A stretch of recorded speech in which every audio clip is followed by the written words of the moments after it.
Hello, welcome to today's enriching interview in the Family Enrichment Hub. Today I am joined by Victoria Manassi. Victoria is a qualified yoga teacher with over 20 years experience, specialising in healing and relaxing effects of yoga for both mind and body. And she has qualifications in healing bodywork techniques, as well as a special interest and experience in the practices of meditation, sound healing and yoga nidra.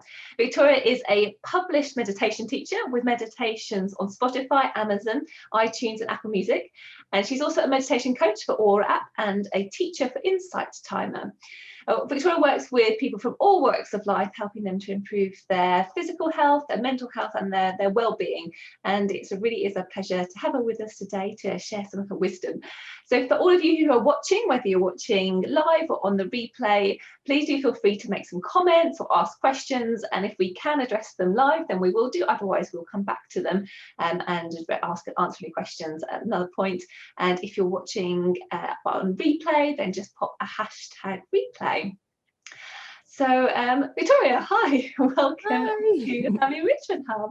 It's so lovely to have you with us. I'm honoured to be here. Thank you. Pleasure. I wonder if you could just start by telling us a little bit about you and what led you to do what you do now. Okay, so I started practicing probably about 20 years ago now, yoga. But I got seriously into yoga after having a struggle with my own mental health. And then it just helped me so much that I really just wanted to share that with other people. So that's where I got into to teaching. I sort of dabbled in meditation alongside the yoga, but didn't really seriously get into that until after I became a parent. So I work with, as you said, I've worked with all kinds of people from different backgrounds. I've worked with adults and children, families. I've worked with people with disabilities and special needs. And then more recently, I have been working a lot with cats and dogs, it seems. Really? The reason for that is just that people are now doing, yoga and meditation at home with me, and they're having their pets alongside with them, and they're saying to me that their pets, are calmer, they're more relaxed after their session, which kind of leads me into what we wanted to talk about today, in the fact that, people say, oh, well, it's your voice. They obviously like your voice. But actually, I think it's probably more to do with the fact that the person practicing yoga and meditation is actually feeling relaxed. And then the pets are responding to that. And so, what we wanted to sort of discuss today is how you feel affects your whole family. Oh, definitely. I think I notice that so much. If I'm in a bit off track, everyone else seems to be, and I can see it so much, and then you think, God, I've got such a responsibility actually to keep myself in check, because it does impact everyone, doesn't it? Just your energy in your whole family. That's really it's so important to take the time to look after yourself, so that you are in a good place, and that's where I find that meditation can help. Yeah, I think lots of people, especially parents, I think, hear about self-care, and we all know the word self-care. We should be doing that. I think a lot of people think they should be doing it, but actually don't take time to put those practices into place necessarily. And often I think people feel that they're really busy and just that, but then they start to feel like they're running around after everyone, and they don't fill up their own cup. So why is it really important to make self-care a priority, do you think? Yeah, well, as you've just said, if you're not feeling good, then those vibes are just going to ripple out to the people around you, and more importantly, your family, because they're the ones that are probably closest to you. So, by taking that time to look after yourself, you're going to be in a better position to deal with whatever comes up as well. So it's not just about how you feel, but it's about being able to respond to situations rather than just react. It's about sort of showing up and being the sort of best version of yourself, if you like. Definitely. Some people have those days where we sort of seem to do all the right things. We have lots of days where we do all the wrong things, but we have those odd days where we're like, yeah, I've just said the right thing here, and I've just done the right thing. Yeah, and it's all smooth, and that's what we're trying to aim for most of the time. It doesn't always happen, but Yeah, more often than not. It's interesting you said about reacting and responding, and that's such a big thing, especially with children, because yeah, it can be quite easy to be triggered and react, which never helps. But if you're in that calmer space, then you're going to yeah, respond. And actually, if we're thinking about time as well, and like, yeah, do I have time to really go and do this piece of self-care? Well, actually, you're probably going to end up using less time doing all, like, having fallouts of stuff, because things will yeah, flow easier. yeah, Like sort of say, you get more into that flow and things. You're not going to have the more arguments, which take up more time and energy. Just if you yeah, take maybe a small amount of time to do some sort of self-care, and therefore be fuller and as you say, a better definitely, version of you at that moment. yeah. And So it I guess doesn't have to take a long time. you know it doesn't have to be an hour's yoga practice every day or anything like that. It can literally just take a few minutes. You can even just I like to call them pattern interrupts or micro meditations, where you can just take a point in your day where you just stop and take a few breaths and then go forward from there, and it just helps center and ground you. And that's, I think, is much more effective perhaps than doing 2 hours meditation once a week. It's much more effective to have these little pattern interrupts in your day, or just taking a few minutes in the morning or at the end of the day, putting that into your routine. I mean, you probably wouldn't go more than a day or so without having a shower. Maybe on particularly busy days you might miss a day, but you wouldn't down, whatever. you're locked down. Yeah, you probably wouldn't go a day without brushing your teeth. So it's the same for your mind. I always think of meditation being like a shower for your mind. Oh, lovely. So if you can get all those other things into your routine, just putting that 5-minute meditation in every day, yeah, exactly. As you look at say, the benefits that you get from it. We take the time to have a shower, to brush our teeth and stuff, and then we don't even consider not doing those things. Yes, exactly. So the word meditation, I think when people think of meditation, they have different ideas. There's so many different ways to meditate, and I just wonder, how would you describe it? There may be people in the group who already meditate, but for anyone who hasn't really delved into that yet, how would you describe it from maybe how you do it? Oh, yeah. Thank you so much for asking that question, because I think meditation itself has been sort of shrouded in this mystery, and it's this ancient practice that's, reserved for monks and celebrities or something.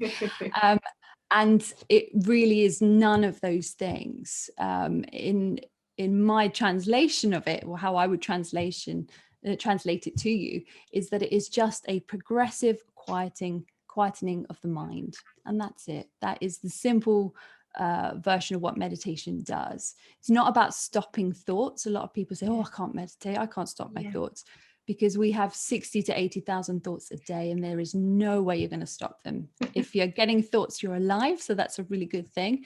So you're not going to stop them, but it's about just getting quieter, slowing it down, just taking perhaps a little pause in there. And that's all meditation really needs to be. There are lots of different ways in which you can do that through meditation. There's different, as you said, different types of meditation, but really it's about just finding a focus. So you have a focal point that you keep your focus on, and when your mind wanders off, because it will do that, then you just simply say, "Oh, come back, mind," and just keep focusing on that point. And then you start to feel a change. You'll feel, the swells outside, the swells inside of you, just starting to slow down, starting to calm down. And the real benefits of meditation, it's not what happens in the actual practice, it's what it does for the rest of your life. So it's not about the time that you're in the practice, it's the benefits that you'll feel going about the rest of your day. And does that sort of answer? It really did. I love that the progressive quietening of your mind. That I've never heard it described like that. All it is. Yeah, I think that's what people do think. Oh, I'm not going to be any good at that because and people think I'm supposed to not have any thoughts. That think, oh, they'll just keep coming. But yeah, progressive quietening. I really like that, because we often, when we need it most, we're probably going to be at that point where we've got loads going on in our heads. Well, actually, I need to take a moment. So it's just that time to start to. Yeah, it's just getting out of that stage of overwhelm. You know, if we've got this 60 to 80,000 thoughts, that's a lot of thoughts. And, you know, using meditation just to slow that a bit, just to get yourself centered. You know, it's brilliant. And how do you think it's how important do you think it is for children to be able to see their parents doing this sort of thing, self-care of any type really, and specifically meditation in this? How do you think that affects them being able to see us, I guess, role model these things? Yeah, it's so important. I think Wendy was saying in your interview last week about how children learn from the environment they're in and through imitation as well. So if children are seeing you taking the time to take care of yourself, to take care of your mental health as well, you know, it's something that will become quite normal for them to do as they grow up as well. And if they hit any spots where they're needing to address their mental health, they can always think, oh, hang on, I remember my mum used to take this time, or my dad used to take this time to meditate and to look after, you know, your health, and to make that a priority as well. Yeah, perfect. And so actually, important. even when you were saying earlier about sometimes it's that taking those few minutes to take some breaths, that's so valuable for children, isn't it? Because they have their big emotions, and often we all have big emotions, but with children, they sometimes don't know how to deal with them. But for them to learn, okay, we take some time just to go and sit and breathe, or something like that, which is okay, might not be taking like a full meditation. Sorry, go on. Taking a time in rather than a time out, you know, that's exactly. in with myself. Where am I? I know. Elodie definitely does that. She's good at sort of going, okay, I'm gonna do that and take some breaths and sort of reset. So and there's lovely you know, if you want your children to expose your children to meditation, there's lots of sort of more child orientated meditation recordings out there that you could try, more like bedtime stories, you know, with good messages in them. So just do that. Do it as a family meditation. I think that's lovely. I think it's so lovely to do that. It's just sitting with them, sitting on you while you meditate, just for them to feel that calmness, like the animals did. I got a few and often children don't stay still for meditation, so don't be worried if they're, you know, they're not. You know, we love to sit still and relax, but you know, children are not that way. But it's still going in. It's still going in. They're still getting exposed to your feeling good vibes as well. That you get got from a few comments on messages okay. read out. So people just saying hi mostly. So we've got Hi. Louisa's hi, Carrie. Catherine Grant says, love this. Victoria's voice makes me relax. It does, doesn't it? I think we all just need to tune into all your meditations. My husband says exactly the same thing. He says that's why he doesn't listen to me, because he's too relaxed. He feels too chilled. I didn't hear that. I zoned out. We talked a little bit about time and that it can be done quite in little short bursts. And so I guess people do tend to think how much time and how often should they be doing. I think you sort of said daily is good to do. But what is the good amount of time? I know you're saying we can do it for, you know, just a few minutes. Is there any other guidance around that? You think, oh, for a certain amount of time, this adds more benefit, or is there any guidance on that, or what's best? What just suits someone? I would say if you're doing it, even if it's a couple of minutes, it's going to be better than not doing it at all. I probably take maybe 20 minutes in the morning every day. That's probably my standard, 20 minutes. Sometimes it's more, sometimes it'll be 40 minutes if I can. Again, it's time, isn't it? I've got extra time to do it. So probably about 20 minutes. But saying that, 2 minutes is much better than not doing it at all. And good when you're starting as well, to maybe start, you know, it's always good to do a little bit and then feel like you want to do more than to be sitting and going, oh, I got fed up with this, I've got so much more to do. So that's a good place definitely to start. I think I was going to say the same thing. Often when especially if you're starting a new habit, if you suddenly go, okay, I'm going to say it's going running or something, I'm going to run for an hour. And then the next day you're not going to want to because you're hurt. Whereas if you went for a 5-minute run and then thought, oh, I felt better after that, then it might be that you increase it. So I guess if people just start with a couple of minutes and then go, actually, that made an impact, and maybe another day they'll do 5 minutes and another day maybe they'll do 20 minutes, but without putting a pressure on that I have to sit there for 20 minutes or half an hour. Absolutely. Yeah, no, you don't want it to be a chore either. You have a shower, it's a nice feeling to have a shower. That's the same kind of thing you want to be doing for your brain. It's a nice feeling to do. Having said that, you can have meditations where your mind is so busy that it's hard. It's not always this blissed out experience that you have, but you do have to remember, even if you're having an experience where, oh, my mind is just so busy today, this isn't perhaps the most comfortable meditation that I could be having, but it's what it's doing for the rest of your day. So always kind of remember that, even if it's not comfortable in that moment, perhaps actually doing it is going to improve the rest of your day moving forward. Yeah, that's really valuable, actually. Yeah, because I know I've had times where that didn't feel like a very good one. Yeah. But actually to know that actually it's still going to be beneficial going forward. So now if people have been watching this, they go, oh, I'm going to do this, I'm going to start meditating. So we've just talked about it being a quietening of the mind, but how would you suggest people start accessing it if they're new to it or they haven't done it for a while? What's a really nice way to start doing it? I mean, I'm going to talk everyone through a meditation in a moment, but and you could use that. It's that simple. But I mean, I do actually quite like listening to recordings myself, because you just get a little bit more insight or teachings that are offered into that as well. So that's always a good thing to start doing. It's quite nice if right, I'm putting on a 10-minute meditation. Well, I know that's only going to take me 10 minutes. So if you're trying to organize your day, that's quite a nice thing to do.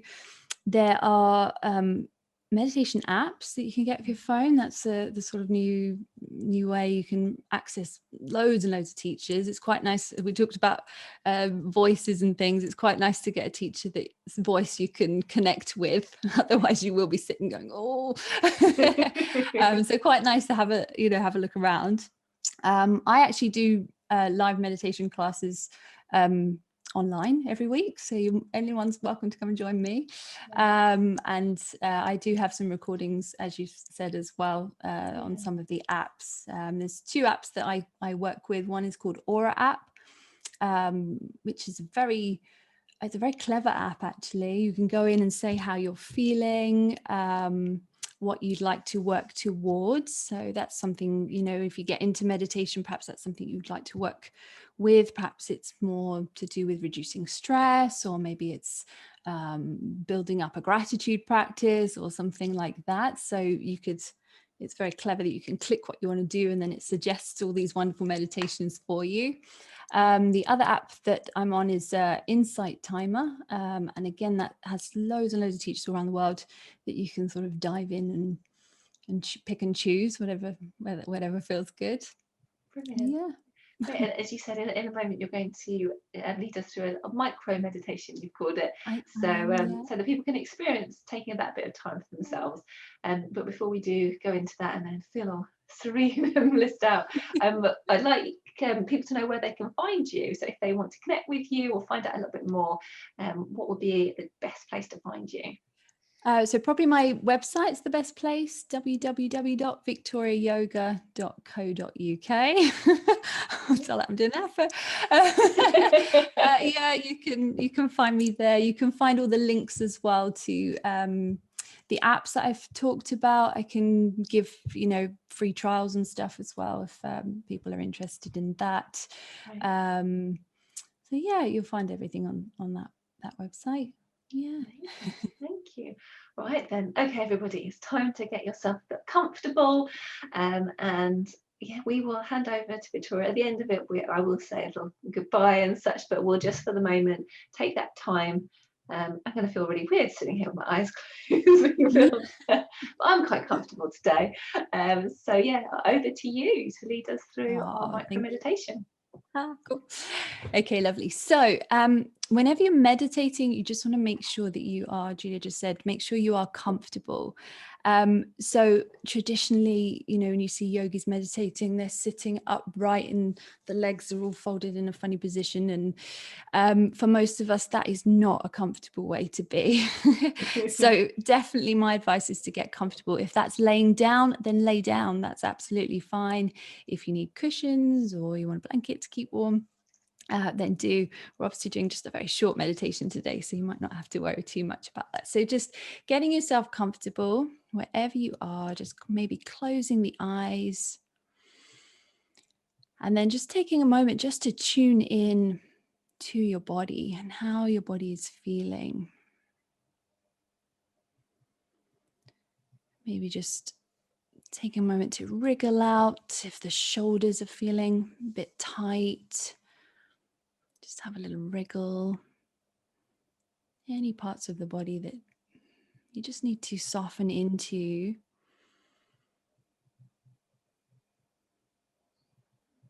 I always just like to start with a bit of a scan through the body. So maybe starting at the crown of the head and just moving down through the face into the shoulders. And as you move that awareness, that attention down, you're just softening, releasing, and relaxing.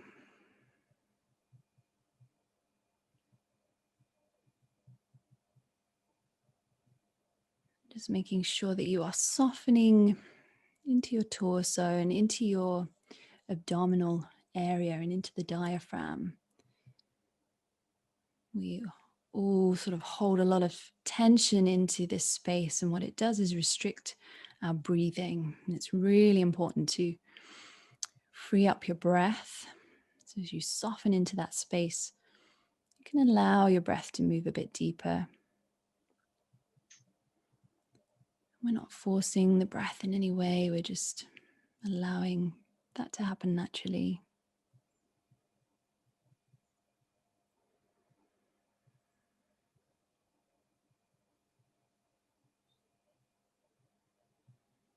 And then just becoming aware of where you are connected with either the ground or the surface you are on. So if you're lying down, through the back of your body, if you're sitting, maybe where your seat bones are touching the seat or the ground.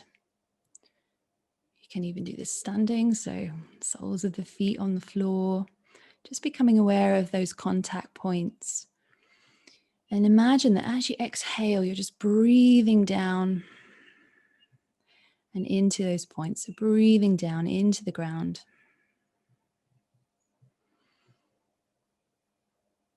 You can sort of exaggerate that exhalation ever so slightly. So it's a little bit more like a sigh.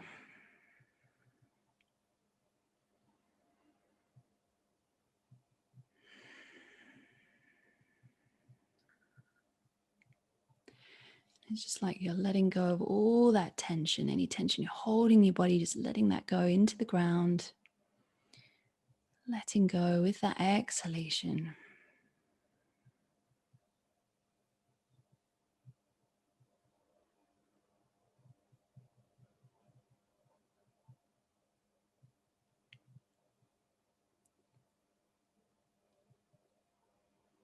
And then I'd like you just to move your awareness, your attention to the things in your life that you are thankful for.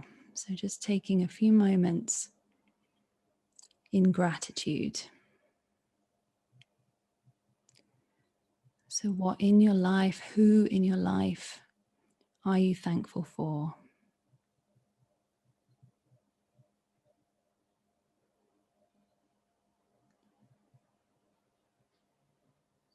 You're just listing those things in your mind. You might allow a few of those to expand as to why you're thankful for those things. And they don't have to be anything complicated. It can be very simple things, your breath, the chair or the ground that's supporting you.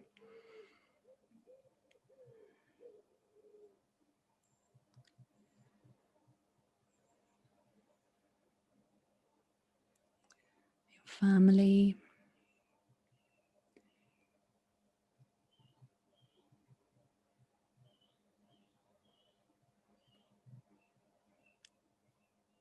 Lovely.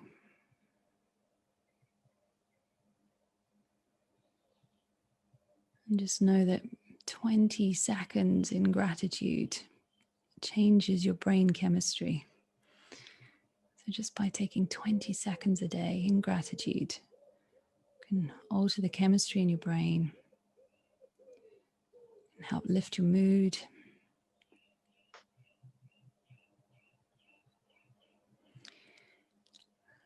Lovely. So when you're ready from here, we're just going to start to deepen that breath. So just breathing in a little bit deeper. Let that breath go. Lovely. Another breath in. Let that breath go. And then just give a wriggle to your fingers and toes. Just waking your body back up. Just bringing yourself back into this space. If you feel ready, you can gently open the eyes. Lovely.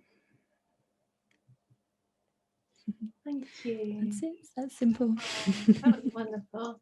Thank you. One of the things I was grateful for was that was gorgeous. Thank you so much for joining us. That was really beautiful. I think I'll Thank float you. off into the rest of our Thursday. I hope it's been helpful. Yeah. It really has. So yeah, thank you for sharing all your knowledge, and of course that beautiful meditation at the end. So if you're watching this either live on the replay, feel free to make some comments, and we'll pop details of Victoria's website as well, so you can find her, and through that you can also find some of her recordings as well if you've enjoyed being lulled by her voice as much as we have. So thank you so much, Victoria. Thank you. And if anybody's got any questions, if they want to ask them, underneath the recording, whatever you do, please put them in I the will go on and answer questions if anybody's got any. I love talking about yoga and meditation. I could do it all day. So perfect. Yes. So Victoria's in the group, so she will answer anything. So thank you for everyone who is watching, and a big thank you to Victoria. thank you so much. Bye for now. Bye.